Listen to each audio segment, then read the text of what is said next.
Boa noite, pessoal, tudo bem? Então estamos aqui mais uma segunda-feira com vocês e aparentemente voltamos ao começo, só que de maneira trocada as cadeiras aqui. Agora eu estou desse lado e o missionário Ismael está do outro lado, nosso querido Ismael Nascimento. Teve comigo diversos episódios, mas hoje ele está do outro lado da mesa, hoje a gente quer saber dele. Então bora lá. E aí, missionário Ismael, como é que tu tá? Tô bem, graças a Deus. Tudo bem? Tudo bem. Então, é uma honra te trazer aqui no Nomicast. O projeto é do cara e é uma honra trazer ele também. Não é meu projeto, não é meu. Então tá. E aí, missionário Ismael, a gente quer saber de ti hoje. Então, bora lá começar esse episódio. Te apresenta aí que o pessoal quer te conhecer. Então tá. Graças e paz. Cara, é estranho estar do outro lado, né? Mas vamos lá. Meu nome é Ismael, sou casado com a Ju, pai da minha amada princesinha, a menina mais linda do mundo, a Valentina. Sou missionário aqui na AME. Enfim, tem a galera que está assistindo aí, quiser saber mais um pouquinho de mim, é só ir lá na AME que você vai ver. Minha cara tá num monte de Tem coisa. Bastante coisa Tem lá. bastante coisa com a minha cara lá. Mas enfim, sou missionário, ajudo o pastor Wagner, os obreiros aqui da igreja na questão do discipulado, ajudo na missão, ajudo na organização de eventos, enfim, cara, tô aí para servir. Na verdade, essa é a minha identidade, né? Servo com coração de filho. É isso aí. Amém.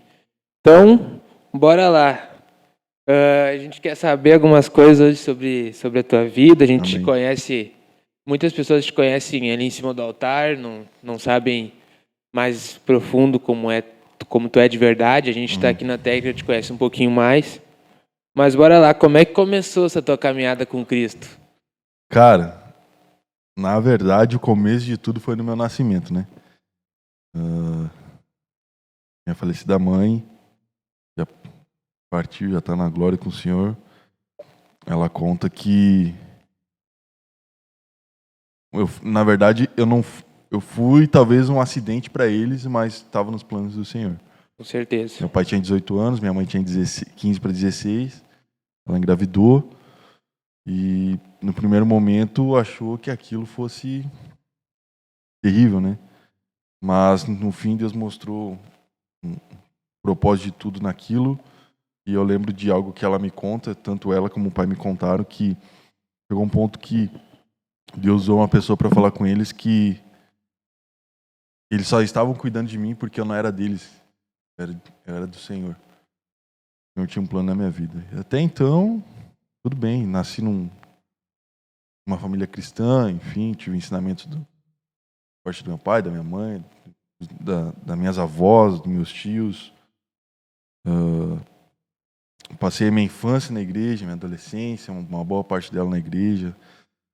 Acabou que daí... Deu uma tropeçadinha. Deu uma tropeçadinha, fui pro outro lado e fui tentar conhecer outras coisas e me aprofundei em outras coisas deste mundo que não agradou a Deus.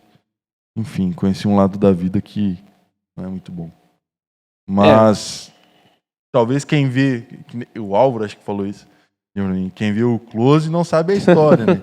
Então, cara, eu vim de uma família muito humilde, em um lugar muito humilde. Hoje mesmo eu estava conversando com a pastora Michele, a missionária Suzana, a Mi e a Su, né, como a gente costuma chamar. E estava falando para ela sobre o lugar onde eu morava, né, cara. Eu não tenho vergonha de falar de onde eu vim, cara. Não tenho vergonha. Aquela casa no fundo do beco, onde vivi muitas coisas boas, muitas coisas, não digo ruins, mas difíceis. Mas para quem não me conhece, eu não nasci no berço de ouro. Não nasci no berço de ouro. E a partir disso Deus me moldou. Então, assim como muitas pessoas nesse Brasil nascem na periferia. Assim como Jesus. Assim como Jesus. Então não tem nenhum problema com isso. Forja meu caráter, né?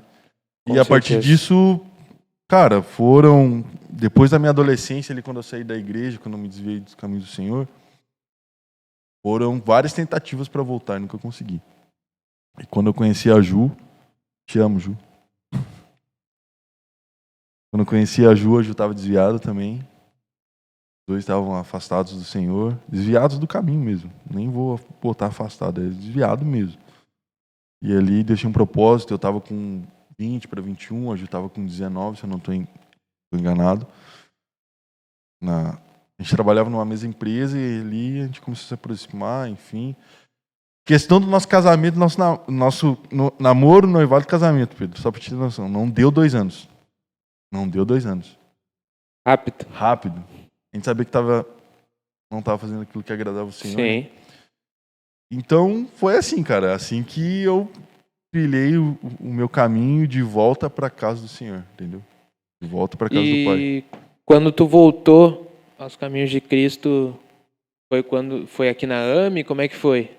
Tu já conhecia a AME? Quando a gente tava noivo, quando a gente tava namorando, eu disse, tá, e aí? O que nós vamos fazer? Vamos continuar assim? Não dá, tá errado. Mas é verdade. A gente conversou com meu sogro disse assim, ó. Gente, se vocês não querem congregar comigo, vou indicar a igreja de um amigo meu. Teu sogro é pastor, meu sogro, né? É pastor. Beijo, sogro, te amo também. Meu sogro é um segundo pai pra mim também, cara. Assim como o pastor Wagner é um pai pra mim, eu tenho meu pai biológico, amo ele de coração, me ajudou em muitas coisas, mas Deus foi colocando pessoas no meu caminho como pai e mãe, sabe? O pastor Wagner é um paizão pra mim, meu sogro também, sem palavras. Foram pessoas que te ajudaram muito. Sim, demais, ajudam até hoje. Minha sogra também, a pastora Nádia, enfim. Eu vejo nesse último culto que a gente teve aqui, que o pastor Rodrigo Tavares estava ministrando, Deus falou muito comigo sobre isso, sabe? Que culto? Tá no canal, hein? Quem tá quiser no canal, olhar, hein? tá Cara, no canal. Na segunda... Bom, nas próximas novidades a gente tem que trazer o Rodrigo, né? É verdade. Pastor Rodrigo. Mas enfim, vamos voltar lá. E ele indicou a AME. Ele disse, ó, lá na Mauá e tal, vai lá. Isso em 2010. 2010. E daí vai o Ismael de bermuda, seco, magro. A Ju também. Faz tempo, 2010, hein? Faz tempo. O último ano que eu vi meu time ganhar um título. Não vamos entrar nisso, Já faz tempo isso daí, cara. E, cara, daí, a partir de então, a gente, desde aquele primeiro culto que a gente foi na AME, nunca mais a gente saiu. E fomos indo, o pastor Wagner, a pastora Nádia cuidaram da gente, Josué Arroz, o pastor Kleber e a pastora Valesca também cuidaram muito da gente, a Mi, o Irã nos ajudaram muito. Enfim, se eu começar a falar nome aqui, eu posso errar, esquecer de alguém. Vai te complicar aí. Vou me comprometer aqui, então não posso. Então, mas foram algumas das muitas pessoas que Deus colocou no meu caminho, no caminho da Ju, nesse retorno, sabe? Nesse recomeço, né? E foi assim, cara. Foi assim que a gente veio. A gente não caiu de paraquedas, sabe? Sim. Eu costumo dizer que hoje eu não conheço pessoas que caíram de paraquedas numa igreja, ou no ministério, ou num projeto específico. Dificilmente eu conheço, eu tenho relacionamento com pessoas que caíram de paraquedas. Não tem. Conheço, a maioria das pessoas que me relacionam são pessoas que construíram uma história. Mas enfim, foi assim, cara. Foi assim. 2010 isso. 2010. Então já vai 12 anos. 12 anos aqui na AME. 12 anos. Na verdade, 2010 foi... A gente começou a ir, a gente não deu entrada na igreja, a gente foram os nossos primeiros cultos. 2011, a gente começou a firmar mais. 2012 foi onde, mesmo eu nascendo numa família cristã, sendo batizado com dom de línguas estranhas, eu não tinha descido as águas ainda. Meus pais não tinham permitido descer as águas, até eu fazer maioridade. E eu disse para Ju, eu não posso me casar e não ser batizado e tu ser batizado, enfim. Aquela questão de julgo desigual. Sim. E em 2012 me batizei em março. Mas em 2010 que a gente começou a vir aqui. E teu batismo foi aí, juntamente com o pessoal da AME aqui, então? Foi aqui. Mas aí que eu me refiro, entendeu? Uhum. minha vida com Deus foi construída desde a infância, sabe? Com certeza, todo um processo. Teve todo... Enfim, eu conhecia tudo, cara. Tudo. Em relação a... Não digo que eu não sabia de tudo, entende? Mas eu conhecia bem a palavra. E eu sabia o que eu estava fazendo, sabe? Eu acredito que é melhor tu ser batizado sabendo mais do que tu sabendo menos, né? Porque tem gente que, querendo ou não, se batiza E nem sabe no o que embalo e, Às vezes infelizmente, nem nem sabe sabe o que está acontecendo. É. Mas então, Mael, faz 2012 que tu Sim. oficializou, que então já faz 10 anos, e é uma longa caminhada, né? Uhum. Com o obreiro e tal, aqui na AME, eu queria que tu falasse um pouco disso, como foi esse processo meu aí. amigo, foi doloroso. Ainda é doloroso. Pra quem não sabe, eu sou um jovem de apenas 31 anos. Tô brincando. Mas foi difícil, mano. Difícil. Eu lembro que foi 2013 ou 2014, não quero estar enganado. Posso estar errado. Eu não lembro ao certo agora. Ou se foi também em 2012 ou 2013 ou 2014, mas a gente foi separado a diáconos na igreja, eu ajudo. E daí, desde então, meu amigo, a gente... Na verdade, antes disso tudo, sabe? Sim. Cara, eu comecei com ajudar na porta, eu ajudo, porta da igreja, sempre envolvidos também nos cultos dos jovens, enfim, toda atividade da igreja a gente estava envolvido. A gente, daí eu, né, no meu caso, a Ju cantava, canta ainda, né? Também é escondido, mas canta. A Ju tem CD, né? Fiquei sabendo. Cara, tu vai arrumar uma encrenca comigo, meu amigo. Mas enfim. E antes, eu acho, de ser consagrado diácono, eu comecei a ajudar no telão da igreja. Daí o Caleb, não sei se o Caleb vai estar assistindo. Beijo pra ti, meu amigo. O Caleb me ajudou muito, cara. Muito do que eu ensinei pra vocês ali na técnica Sim. foi o Caleb que me ensinou, me instruiu a aprender, né? E fui pro telão, comecei a ajudar no som. Daqui a pouco tava eu lá passando 2 horas por dia pra aprender a tocar violão. Não aprendi, né? Não aprendi. E dar uma arranhada. E, cara, sempre envolvido. Sempre envolvido. Eu e a Ju.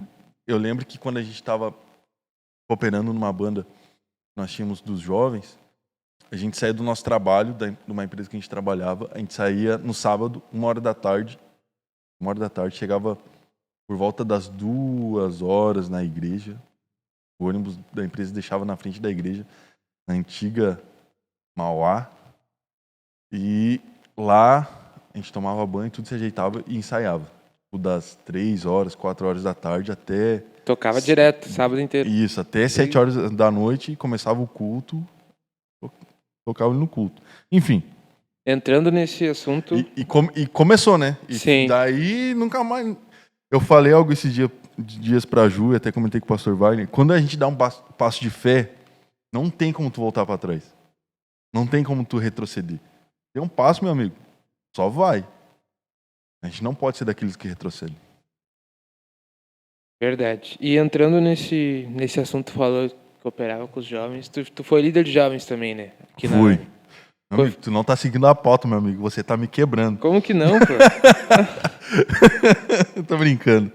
Mas, cara, eu vou voltar no serviço, tá? Sim. Foi algo que forjou muito, cara. Muito meu caráter. Muito. E até hoje, o servir. Eu não tenho problema nenhum ficar na porta. Eu não tenho problema nenhum lavar um banheiro. Não tenho problema nenhum. Já me viu fazer muita coisa aqui na igreja. Quem tá assistindo também sabe disso. E eu vejo que aquele que quer crescer, serve. Tá ligado?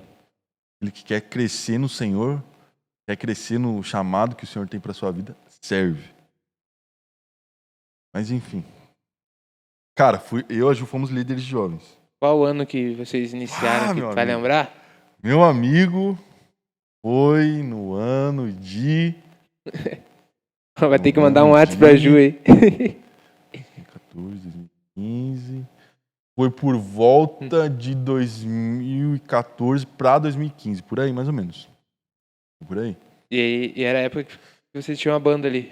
Sim, mas foi tenso demais, meu irmão. Pensa, gente. Pra nós era tudo muito novo. Sim. Graças a Deus, ainda o Senhor não tinha permitido a gente ter filho. Porque eu não sei, mano, se a gente ia aguentar, porque era tudo muito novo. Entende, Pedro? Foi muito difícil, foi um processo bem complicado. Cuidar de pessoas, liderar pessoas. A questão, às vezes, é muito mais contigo do que com as pessoas, entendeu? Você saber gerenciar pessoas, cuidar de um grupo. Você tem um monte de técnicas, certo? Mas e você? Está disposto a se esvaziar de si mesmo para poder servir? É bem difícil.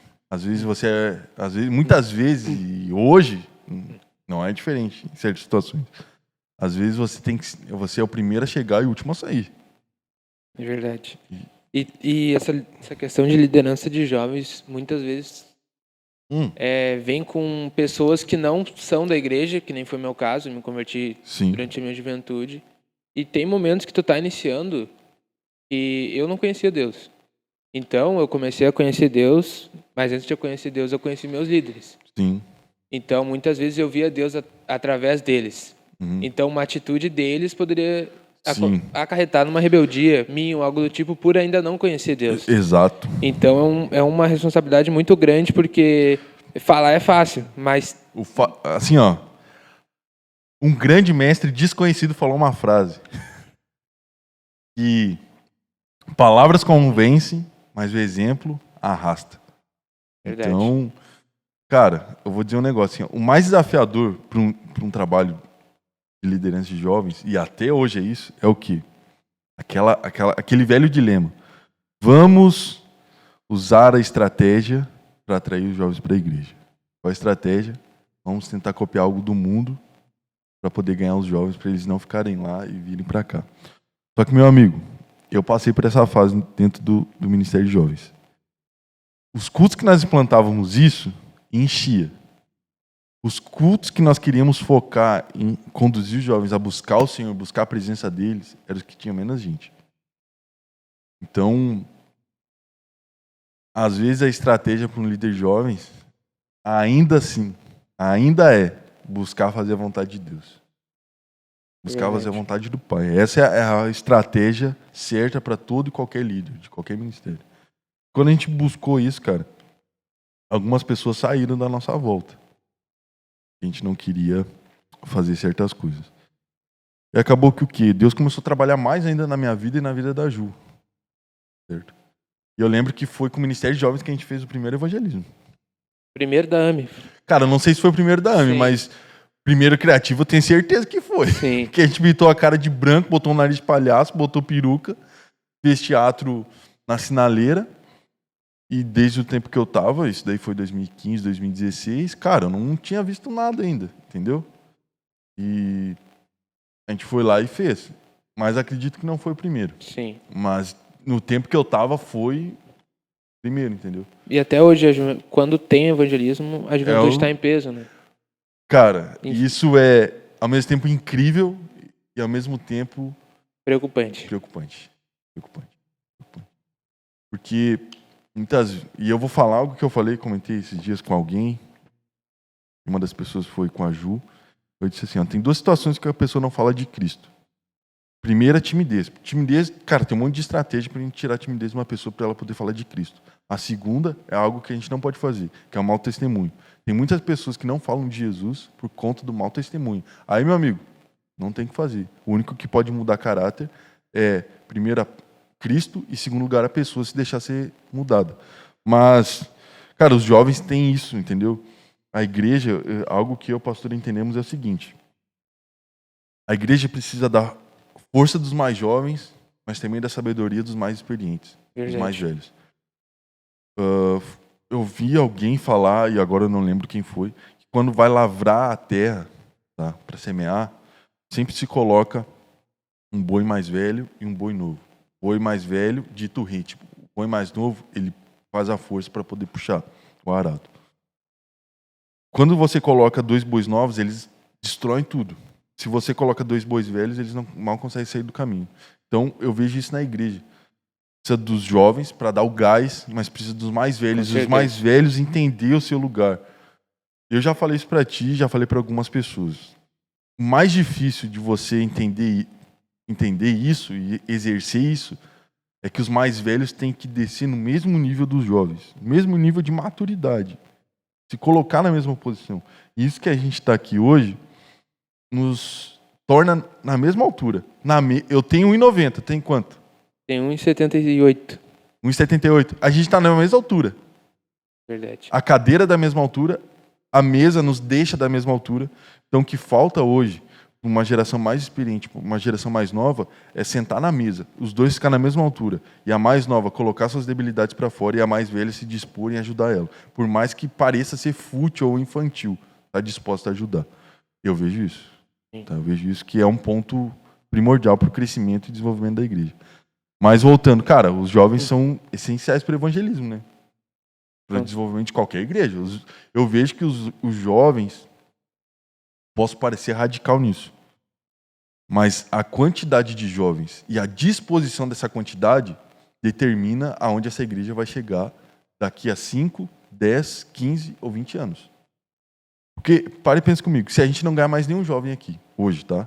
Não ganhar mais nenhum jovem para Cristo, nenhum jovem mais entrar aqui na igreja, daqui a 5, 10, 15 e 20 anos, qual vai ser o nosso corpo de membros?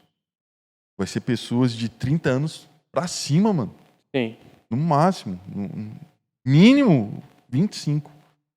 E aí, meu amigo, se você pegar estatística, se você pegar estudos, você vai ver que aqueles que têm mais disposição em serviço, foi feita uma pesquisa, é dos 15 aos 25 anos.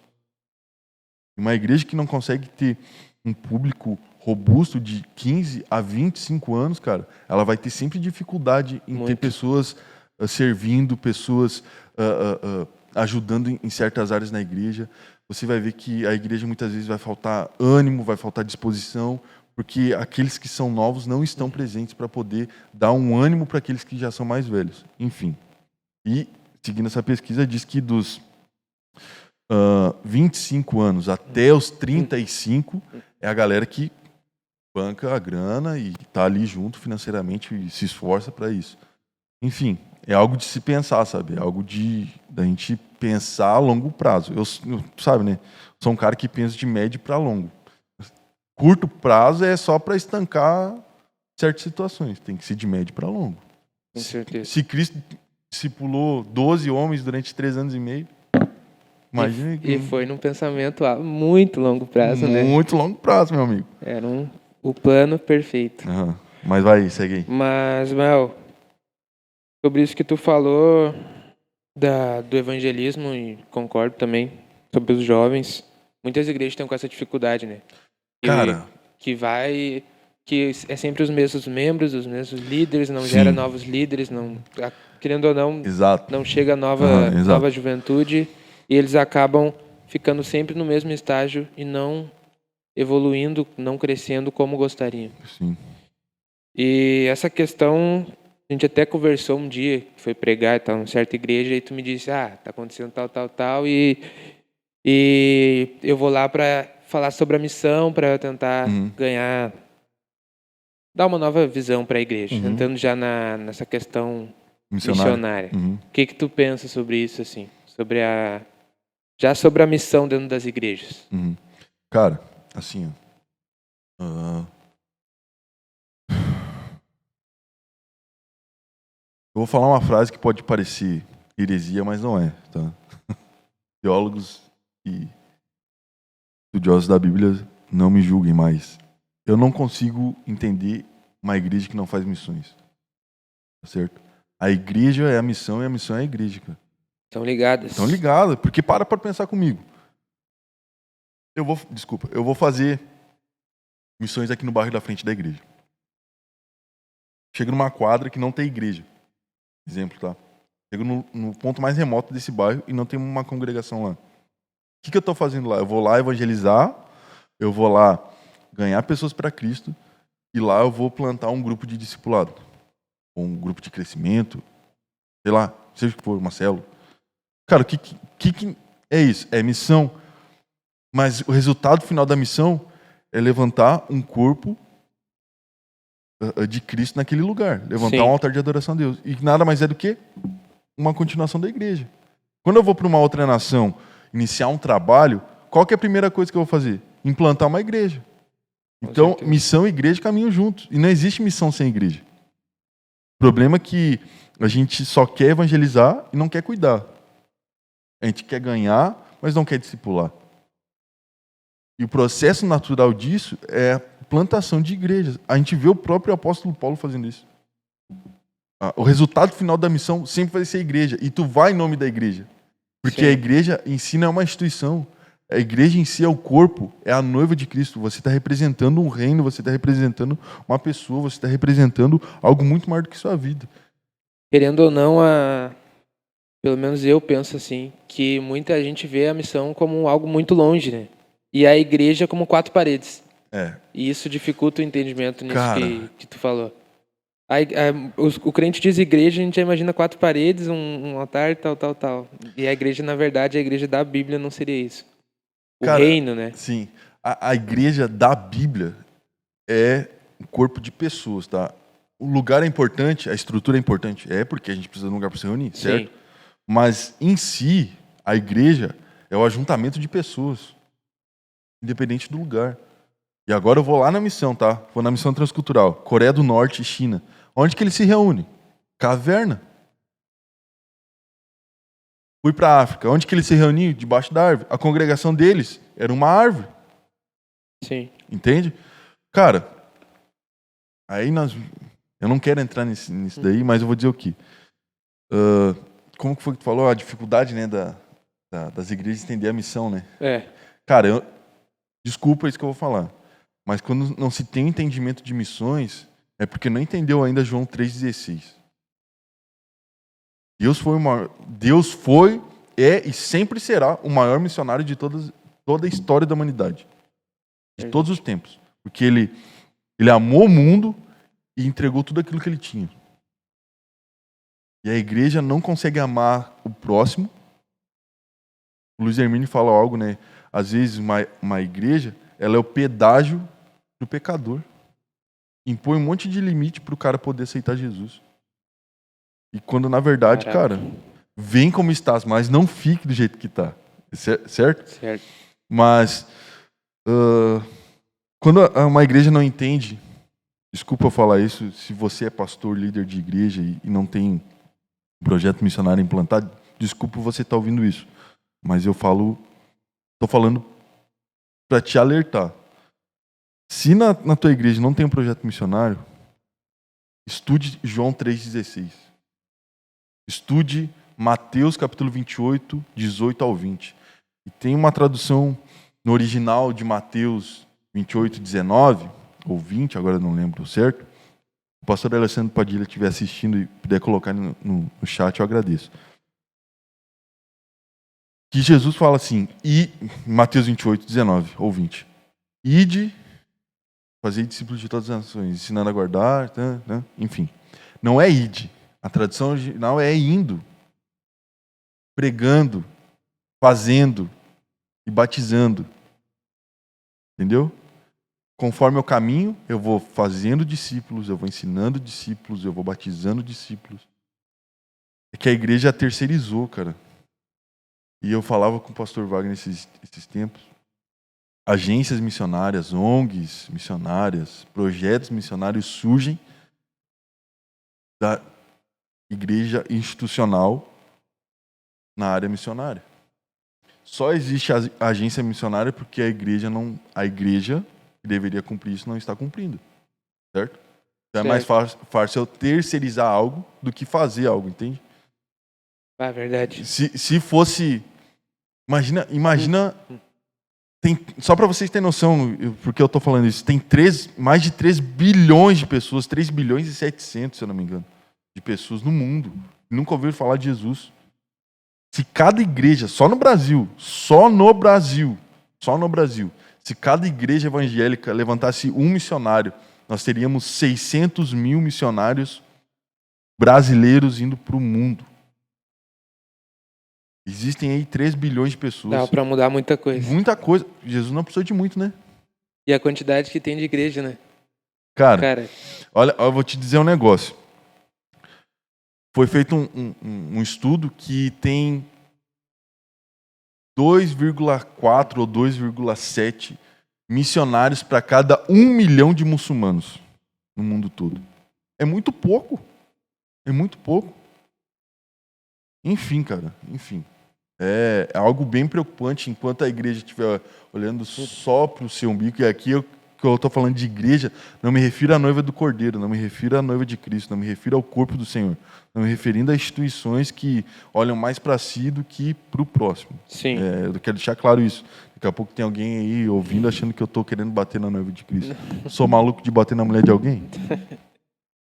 Não, mas ficou claro essa questão. Que bom que tu ressaltou agora. E tem muitas igrejas, tá? Muitas igrejas que, por falta de oportunidade, ainda não sabem o que é missões. Você que é líder, agora deixa eu olhar para essa câmera. Não sei se Moisés está colocando aqui nessa câmera, mas deixa eu olhar para essa câmera. Você, pastor de igreja, você líder de missões em uma igreja. Você quer conscientizar a sua igreja sobre missões? Eu me coloco à disposição. A AME se coloca à disposição. E se a AME não puder, a gente tem muitos parceiros. Muitas igrejas, a gente tem Vidas para Cristo, a gente tem Jogo com Pô, enfim, muitas conexões que pode na sua igreja conscientizar os seus irmãos, conscientizar a igreja que você faz parte acerca da obra missionária. Basta você querer. A oportunidade está aí, então. Tá aí. E entra no que você falou. Quem é o público mais curioso dentro de uma igreja? Mais curioso É os jovens. Tá. E quando uma igreja não tem missões, por falta de pessoas interessadas, coloca um jovem para você ver se ele não vai despertar o interesse por missões dentro de uma igreja. Eu tenho certeza que sim. Consequentemente. É verdade. Cara, estratégia, eu não tô. Não é uma palavra revelada do céu. É um óbvio. É um óbvio, meu amigo. É um óbvio. É uma estratégia, abrir os olhos. Sim. Mas então, como a gente já tá falando sobre missão, e eu te conheci, tu já era um missionário, Ismael. Misericórdia. O homem missionário, Ismael. Como que se tornou isso? Falando assim, parece que eu fui pra lua. Como que aconteceu? Como foi esse processo? Eu acredito que tu já sabia que tu era missionário. Não sabia nada, meu amigo. Porque missão, ser missionário, não é um dom, né? É um mandamento. Eu vou revelar algo pra você. E agora, só quem é na minha família vai saber isso. E a Ju. Conviveu com a minha mãe, conviveu com... E convive ainda, né? Minha família. Pra quem conhece essa cidade e as regiões que eu vou falar aqui, vai entender. Nós saíamos de Esteio, do bairro Vila Olímpica, com divisa com Santo Inácio. Sabe aquele mato que tem na Petrobras ali? Uhum. Lá no fundão de Esteio. Nós saímos de lá, meu amigo, por volta de 5 horas, 5 e meia da tarde, domingo. Nós vínhamos a pé, até aqui o viaduto da prefeitura de Sapucaí do Sul. É chão, hein? É chão, meu amigo. É chão. Foi assim que eu ia pra igreja quando eu era mais novo.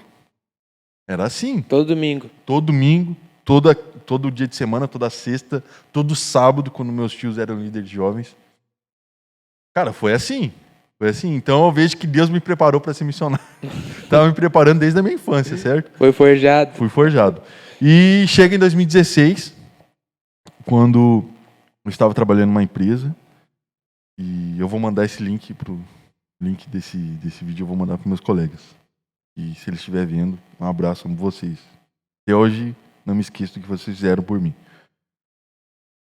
Em 2016, eu disse para Ju, eu vou fazer uma loucura. Eu já tinha falado com o pastor, né? Eu cheguei na igreja, o pastor tá olhando para um banner, e daí eu disse... Ele vem assim, não sei o que, do projeto Xingu e tal. Eu disse, eu vou lá. Como tu trabalha? Eu abro uma nas minhas férias e vou. Bem assim. E tu vai? Eu disse, vou. Então tá. E cheguei em casa e contei pra Ju. A Ju, tu é maluco? Eu disse, tá, mas tu ora, tu me apoia, é 23 dias. Eu vou abrir mão das minhas férias. Eu vou ofertar minhas férias na missão. Não tem dinheiro, não tem recurso, mas a minha vida eu oferto. Ela disse, tamo junto. Cara, 2016. Eu tava revendo os vídeos de 2016. Só Jesus na causa. Eu não sabia falar, meu amigo. Quem viu entrar na igreja, eu não falava. E eu fui. Eu tirei uma foto por dia. Quando eu voltei com o material, o pastor, tá, cadê o material que tu falou que ia coletar? Não consegui. ou eu chorava, ou eu tava orando com eles. Entendeu? E pra mim foi tudo muito novo. Cara, foi uma loucura. Foi uma loucura. E só que no meio disso tudo, tu enfrenta algumas... Eu não posso falar aqui, né? Algumas situações adversas. Foi tirar umas férias, né? Fiquei sabendo.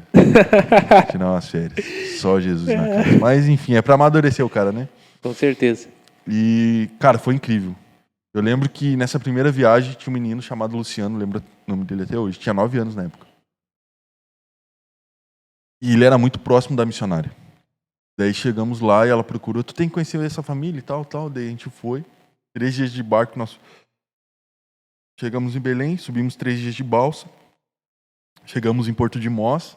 Porto de Mós, nós fomos pro interior de Porto de Mós, uma reserva do Xingu. E ela queria, porque queria me levar para conhecer a menina. Eu, tá, vamos. E daí embarcamos na rabeta. Embarcamos na...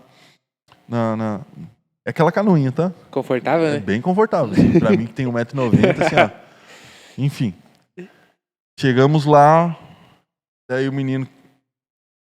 A gente descobriu... Quando a gente chegou na cidade, em Porto de Mós, a gente descobriu que ele tinha sido picado por uma cobra. A gente foi no hospital e não tava, a gente foi pro interior. Porto de Mós, chegou na reserva do Xingu, onde fica a base.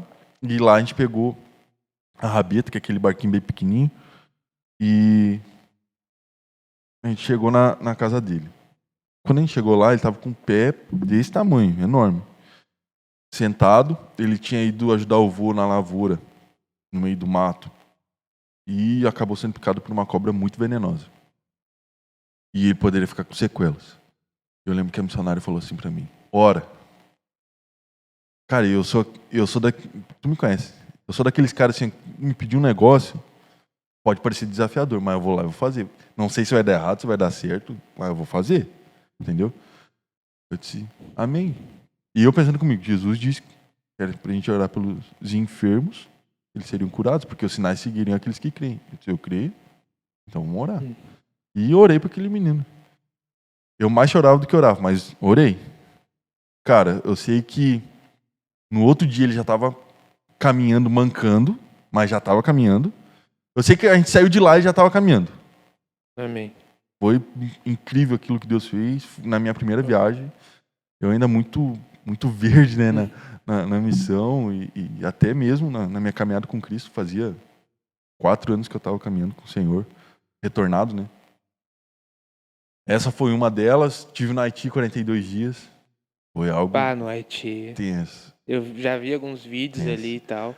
Mas tem uma diferença bastante do Xingu pro Haiti. Haiti foi tua segunda viagem? O Haiti foi a minha segunda. Segunda viagem. Foi a minha segunda.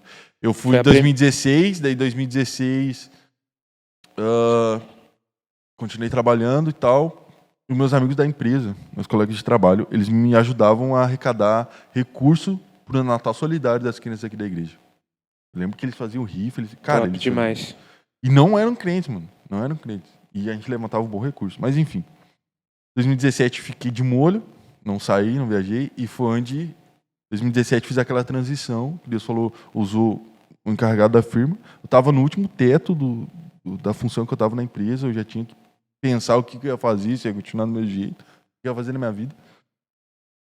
Enfim. Daí eu tinha aberto um negócio com um amigo meu, uma barbearia. Tinha me formado, diploma, barbeiro profissional, meu amigo. Fala dele. Não tenho mais tanta intimidade com o tesouro e com a máquina. Eu tenho que voltar. Porque isso é uma porta de evangelização. Em 2017 estou fazendo isso e Deus usou o carregado da empresa para falar comigo. Cara, tem certeza que Deus quer que tu trabalhe aqui? Ele não é cristão. E, cara, tem coração voltado para isso. Já falou com alguém sobre isso? Eu não consigo te ver, mas aqui trabalhando dentro de uma empresa trancada, um monte de gente precisando de ajuda e tu aqui. Ele só e vai doer muito, porque tu é um dos caras que me ajuda bastante aqui. Eu disse, cara, vou orar em cima disso. E Deus confirmou tudo, encaminhou. A Ju já estava integral antes de mim, a gente orou tudo, Deus direcionou ela a isso. E eu fiquei, cara, tô aí integral desde o finalzinho de 2017. Muda bastante, né? Tudo, né? Daí 2018, em finalzinho de fevereiro de 2018, vou pro Haiti, fico 42 dias lá. Tenso demais. Foi a primeira viagem fora do Primeira Brasil, viagem fora. né? Não, fora que deu uma rateada incrível, né? Consegui comprei as passagens, estou junto com o missionário no aeroporto. Cadê minha carteira de vacinação internacional? Febre amarela. Não tinha, tive que ficar no aeroporto, dormir no chão. Graças a Deus o Zeca Quintanilha estava passando por lá e o pastor estava ligando para alguns amigos, atendeu. Só que eu fiquei na porta da Anvisa. Eu disse pro Zeca, eu tenho que ficar aqui porque eu preciso do certificado. Tá, meu irmão, tu fica aí, a mãe da minha vem te buscar. Daí eu disse, pastor, vocês fiquem em oração, porque é só com hora marcada. Eu fui no site da Anvisa pra ver na época. Demorava, tipo assim, questão de 2, 3 meses pro cara te atender. Como que eu vou esperar 2, 3 meses no Rio? Sim. Não tem como. E daí fiquei na porta, dormi na porta da Anvisa no Rio de Janeiro, lá no Galeão. E daí eu disse, senhor, você sabe de tudo. Vou descansar. Cara, a moça abriu a porta, chegou deitado na porta, pediu licença, saí. Abriram a Anvisa, assim, agora eu não lembro, foi em torno de 7 horas da manhã, 8 horas da manhã. A hora que abriram, eu já caí pra dentro. Eu disse, ó, a minha situação é essa, assim, assim, assim, eu tô indo pra Haiti pra fazer isso, isso, isso. Eu não sabia que precisava disso, disso, disso. Preciso da ajuda de vocês.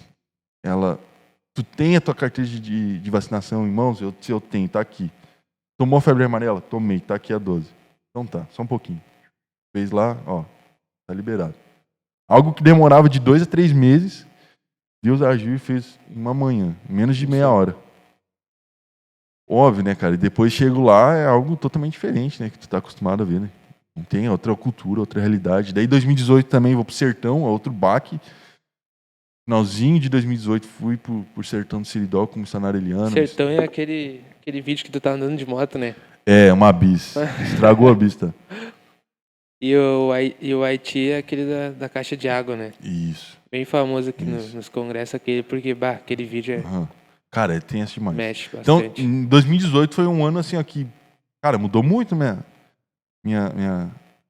cosmovisão de missões, de igreja, de missões, de pacto social, mudou muito, cara. Pensa, eu fui pro Haiti no início do ano, no final do ano eu fui pro Sertão. Sim. Tá louco? 2019 fui pra África, estive lá durante 23 ou 21 dias, não lembro ao certo. Visitei nosso projeto em Guiné-Bissau, Gâmbia, Senegal. Retornei pro Xingu em 2020, no meio da pandemia. Eu retornei, visitei todos aqueles lugares e fui num outro rio, mais longe ainda. E agora a gente está se programando para ir para o Uruguai, onde o missionário Eliano que estava no sertão está no Uruguai agora, e também programando para retornar para a África. Retornar. Só que dessa vez eu vou para Moçambique, Malawi e Zimbábue. Os 3. Malawi é um país bem pobre, né? Cara, no meio da pandemia foi um dos países que mais consumiu rato, para você ter noção. Pode ser para eles, pode ser natural, entendeu? Mas devido à fome, tornou natural. A minha irmã ela fez uma viagem para África do Sul há uns anos atrás. E ela... Desculpa falar isso, mas a África do Sul tem grana, né? Não, sim, mas aí é o que eu quero te falar. Ela tava numa parte assim mais pobre da África do Sul. E os caras falaram, não lembro qual era a situação, mas os caras falavam tipo assim: cai fora, aqui você não tá. Aqui é um país legal, você não tá no Malawi, que é ali do lado. Pra tu ver como como o Malawi é um país bem difícil, né? Aham. Então. A África do Sul, cara, assim, ó. Tem algumas nações ali na África. E a África não é uma nação, é um continente, tá? O Haiti não está na África, meu amigo. Tem muita gente que acha que o Haiti está na África. Não. O Haiti está a 1 hora dos Estados Unidos, está no meio do Caribe, cara. É um dos países mais pobres do mundo, está entre os 10. Mas enfim. Cara, a África do Sul é um dos países mais ricos que tem no continente africano. Tá? Muitas vezes a gente acha porque Sim. tá lá é pobre. Não é, cara. Não é assim que funciona. Mas enfim, foram essas as minhas experiências, fora a missão urbana, né, meu amigo? Você já viu algumas situações aqui? 2020 eu me lembro que eu tava iniciando aqui na igreja e tu tinha ido. Foi pro Xingu, né? Em 2020. E tu voltou até tava com machucado no pé e tal. Ah, se a missionária Fábia não me ajuda a cuidar dos meus pés, meu amigo. A gente pegou uma chuva um dia de manhã e à tarde a gente continuou. Por mais que eu sequei bem os pés, a minha bota estava molhada, entendeu? Sim. Só que a água do rio não era só da chuva, entendeu? E no rio, meu amigo, dependendo do lugar lá, vai de tudo. E tu foi então em 2016 pro Xingu também e 2020. Tu notou alguma mudança, assim, alguma coisa desses anos? Só as crianças que ficaram maior, né? Não, eu tô falando sério. Cara, não mudou nada, mano. Não mudou nada.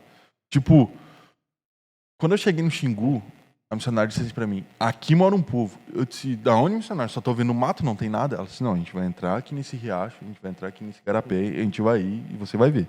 Era a Ruth também? Era a Ruth também. E quando eu volto lá em 2020, cara, as mesmas pessoas passando pelas mesmas situações. E não é que a gente não faça algo que transforme. Cara, a gente faz. Só que é tanta gente, é algo que eu costumo dizer. Se o pastor me desse 1 milhão pra mim ir pro Haiti, cara, em menos de um mês eu gastava R$1 milhão. Na boa. Com certeza. É muita gente, mano. Muita gente passando dificuldade. Por isso que eu digo, se cada igreja evangélica no Brasil levantasse um missionário, cara, a gente podia fazer muita coisa. Muita coisa. Mas, enfim. Então, Mal, a gente até estava conversando em alguns episódios anteriores com o Wellington sobre isso. Porque ele é um jovem Mas missionário, é líder de missão. E tu também tá bem envolvido aqui com os jovens, sempre tá presente, sempre auxilia a gente. E eu queria saber como tu acha que a gente pode inserir os jovens dentro da obra missionária. Aqui na nossa igreja a gente respira missões, a gente vive missões. Então, quem já veio aqui sabe, bandeiras, projetos, a gente fala sempre de missão, quase todos os cultos. Mas não só aqui. Como tu acha que seria uma estratégia para a gente conseguir inserir os jovens na obra missionária? Tá. Como inserir os jovens na obra missionária? É difícil a gente falar de algo fora do nosso contexto, né? Que a gente está aqui, a gente está acostumado com isso. Só que eu vejo que tem 2 pontos importantes aí. Primeiro, é o pastor da igreja, que é o exemplo para todo mundo de uma igreja. Ele ser envolvido com missões. Naturalmente, isso vai conduzir não só os jovens, mas toda a igreja, né? Tá envolvida com missões. Em segundo lugar, os líderes jovens. Se os líderes jovens forem líderes com coração missionário, cara, vai pra frente. Jovem gosta de estar ocupado. Jovem gosta de estar com a mão na massa. E a obra necessita. Os campos estão brancos. Campos estão brancos, mas faltam trabalhadores. Então, cara, coloca o jovem a trabalhar, coloca o jovem a evangelizar, coloca o jovem a sair pra rua, fazer culto na rua, coloca o jovem para fazer culto em asilo, culto em orfanato, culto em frente do hospital. Cara, onde for, coloca o jovem ocupado nisso. Cara. Os campos estão brancos, mano. A missão urbana tá aí, né? E querendo ou não, é mais fácil de um jovem iniciante ir ao local. Sim, mas não tem uma fórmula mágica, entendeu? Um pozinho assim, eu vou largar aqui, os jovens... Não, é o pastor da igreja e os líderes jovens seriam o exemplo em relação a missões. Cara, se for, tu vai inserir todos os jovens da tua igreja na missão.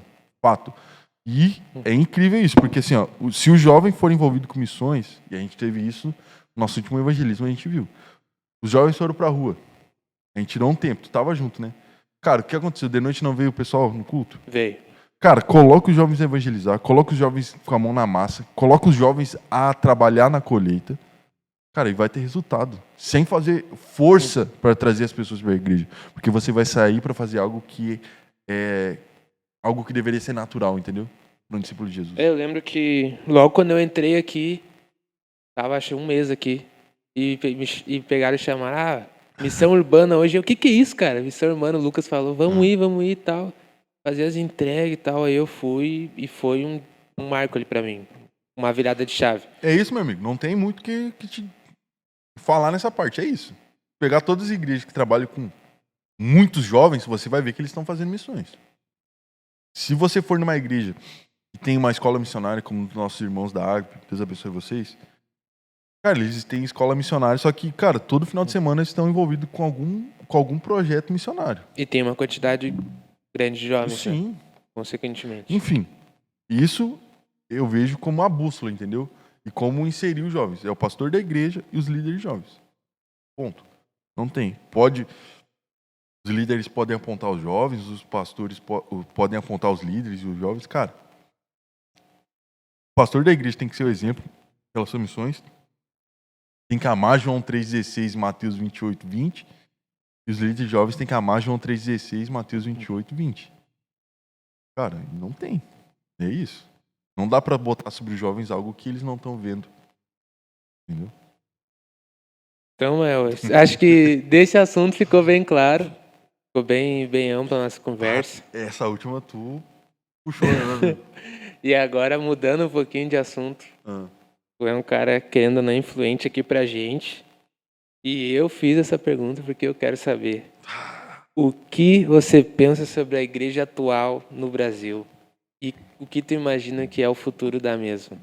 Fiz essa pergunta porque eu tenho um pensamento, tu meio que sabe já meu pensamento, e eu tô preocupado com algumas coisas, cara. O que tu acha sobre isso? Eu não quero entrar em questão ideológica ou política, tá? Eu vou usar uma frase que o pastor Rodrigo Tavares usou no último culto da família aqui. O Brasil não está melhor por causa da igreja. E o Brasil não está pior por causa da igreja.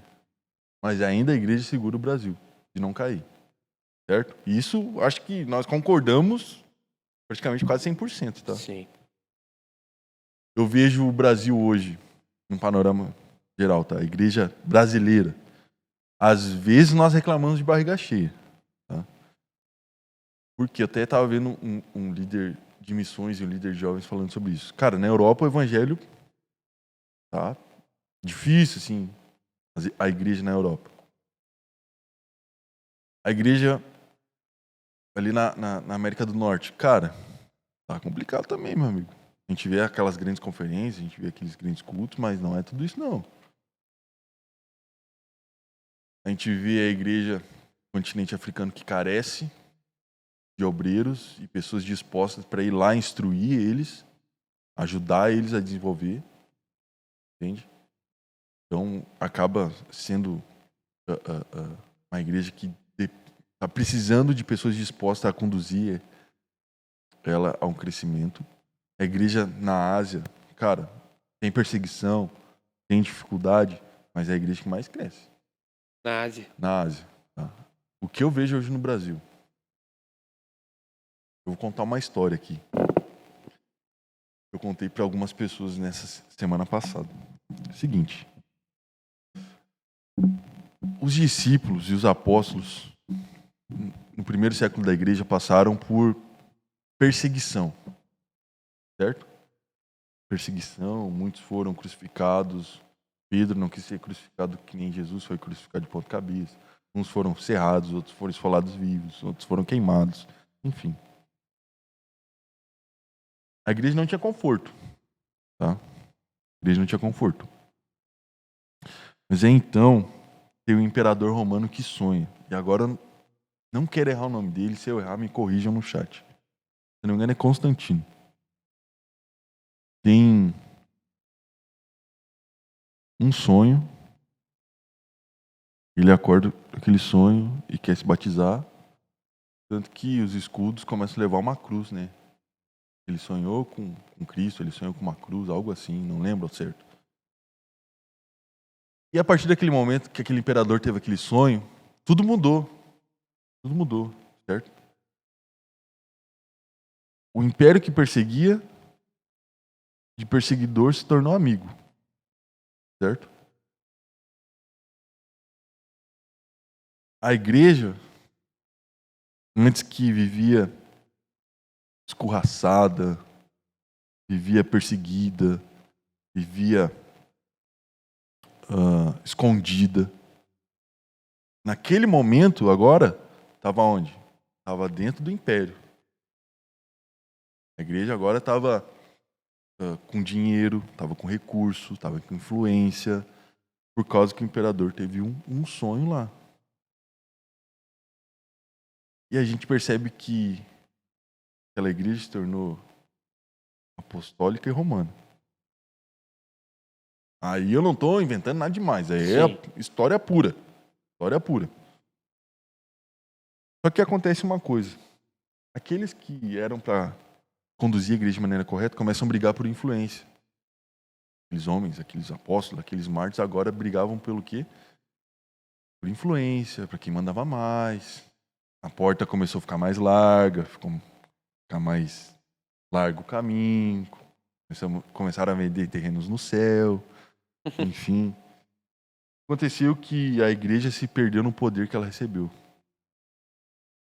Porque aquele imperador lhes deu uma falsa paz. Então, surge um movimento de homens que decide ficar recluso. E não conseguia aceitar aquilo. Aqueles homens se tornaram monges. Foram para o deserto do Egito, foram para cavernas, foram para montanhas. Porque eles não queriam se deixar levar por aquilo que os seus olhos viam. Certo? Então lá eles foram radicais. Romperam com a igreja e se isolaram para buscar a presença do Senhor. E aí também é um erro.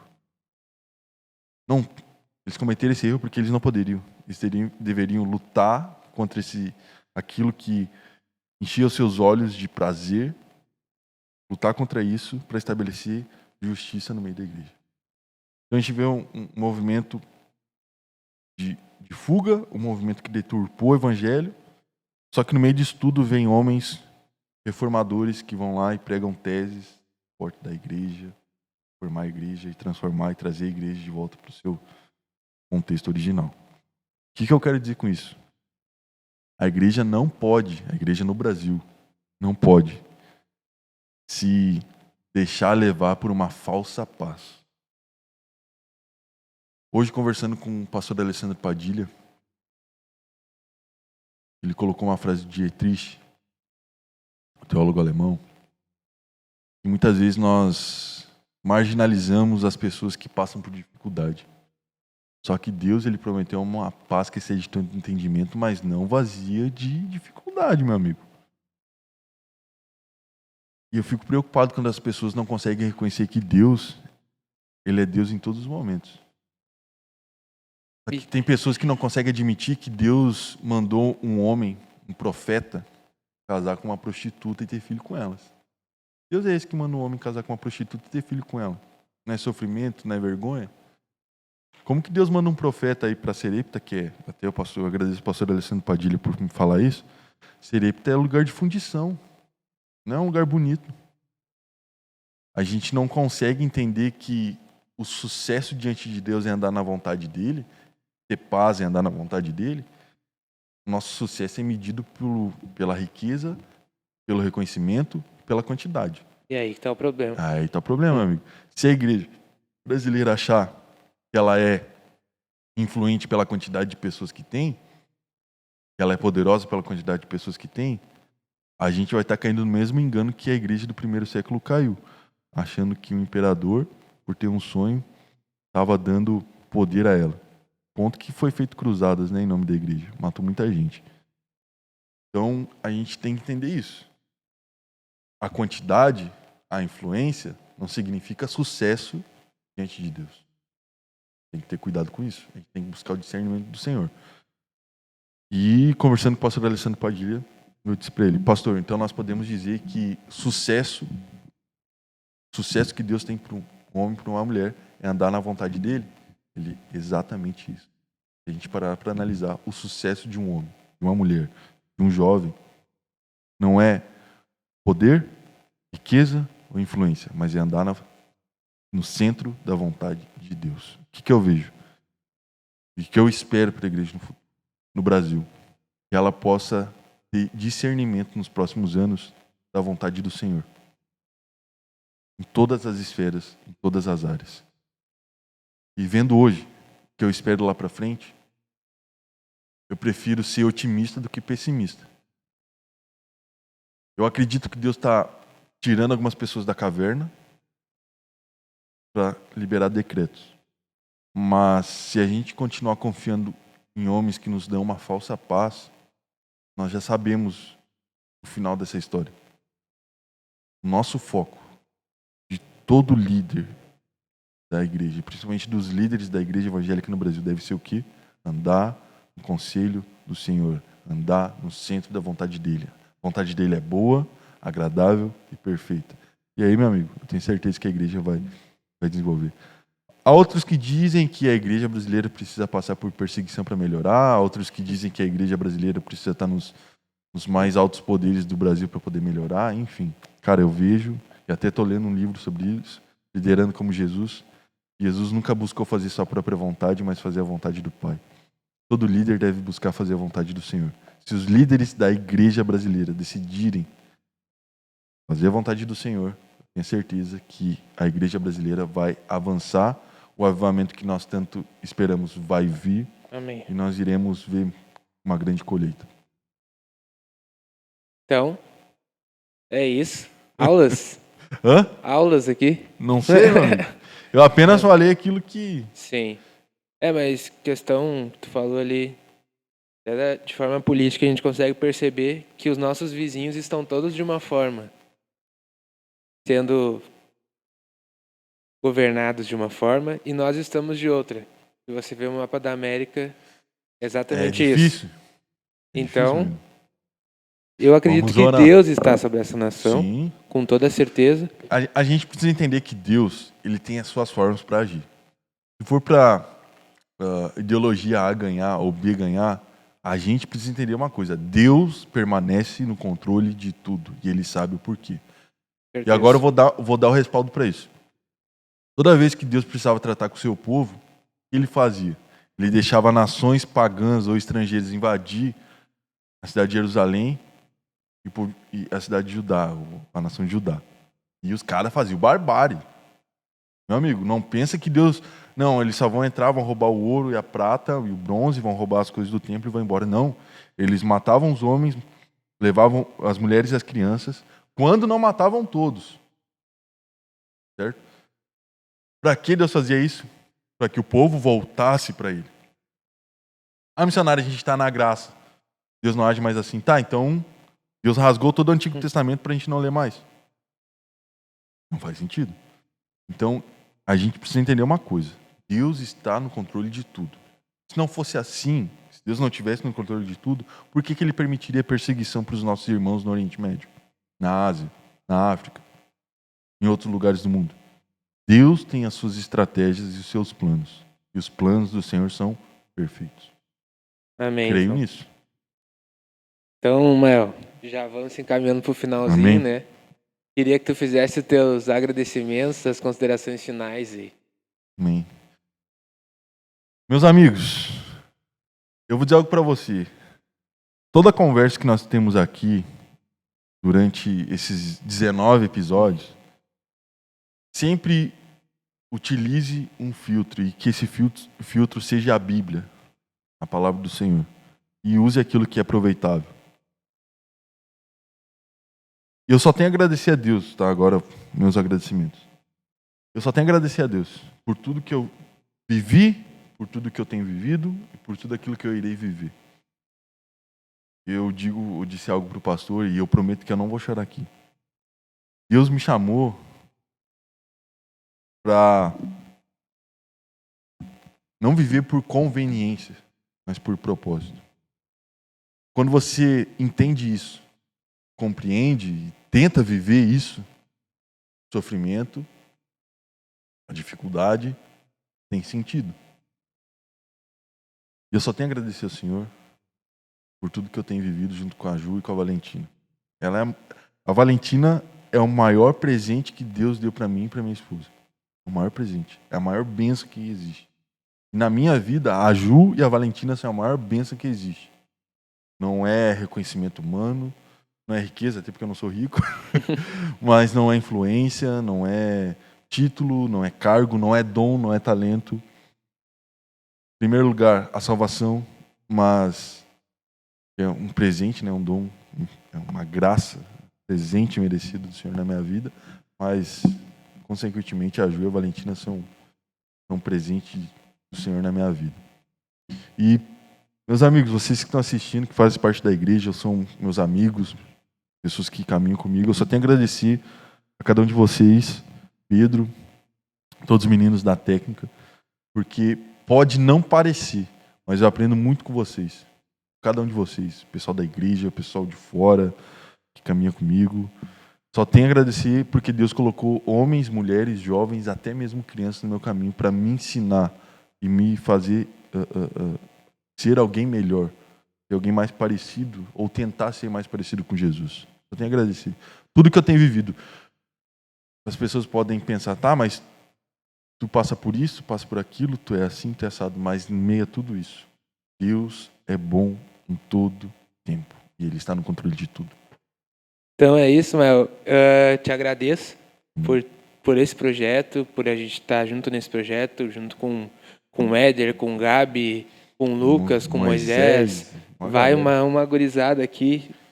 Te agradecer por tu estar desse lado da mesa hoje. É diferente, né? É diferente, né? Eu fui o primeiro e tu tá sendo o último dessa primeira temporada. Vamos... E cara, já vamos falar pra eles. Só quero te falar uma coisa. Porque tu sabe que eu te admiro muito. Amém. Tu tem muitas qualidades bíblicas, ensinamento bíblico, ensinamento vivências, experiência na missão. Só que tem duas coisas que eu mais admiro em ti. Que é, tu sabe as tuas falhas.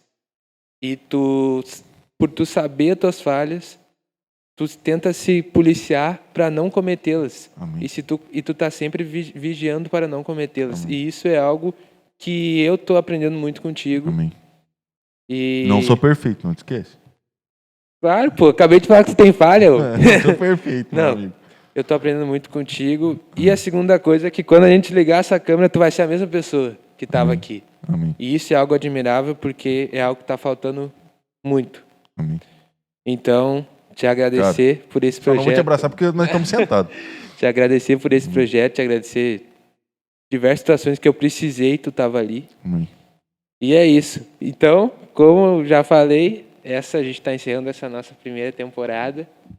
Fala um pouquinho sobre isso aí. Meus amigos, a gente está... Olhe para qual câmera essa aqui.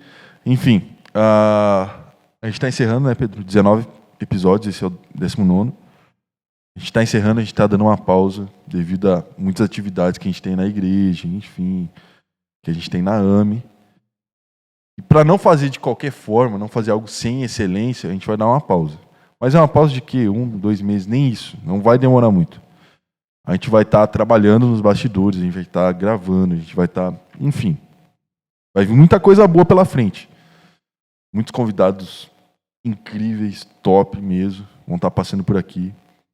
E eu peço que você, se teve algum episódio que falou com você de alguma maneira, cara, compartilha, meu amigo, minha amiga, compartilha com alguém. Compartilha com alguém para que seja bênção na vida dessa pessoa. O nosso slogan aqui é o que? Uma conversa pode mudar a sua vida.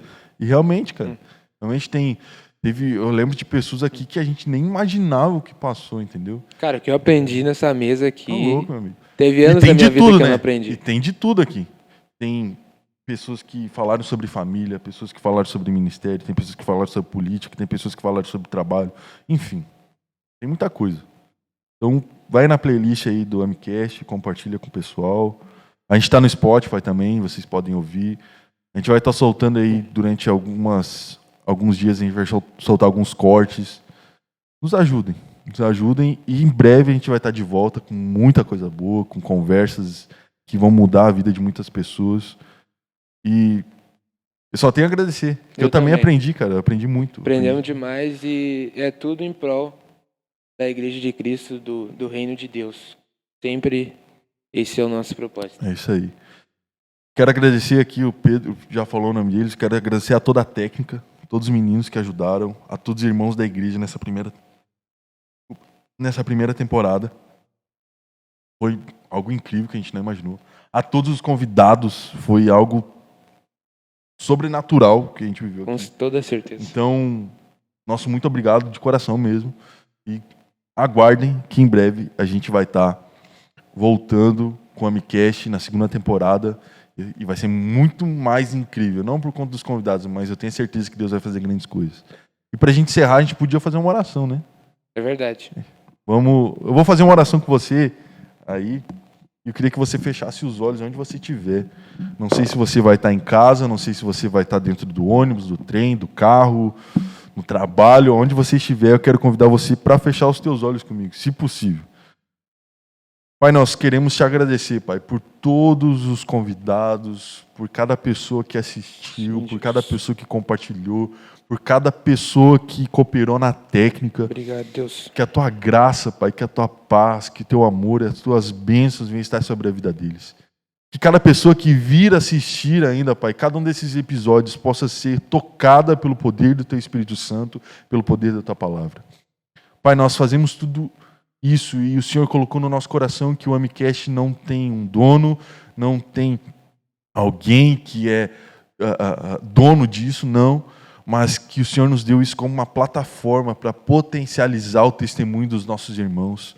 E com isso pessoas possam se render ao teu Filho, Pai. Então, Deus, eu te peço que o Senhor abençoe a vida dessas pessoas que de alguma maneira cooperaram, Pai, com o Amicast, com essa primeira temporada. E que tudo, Pai, tudo seja para a tua glória.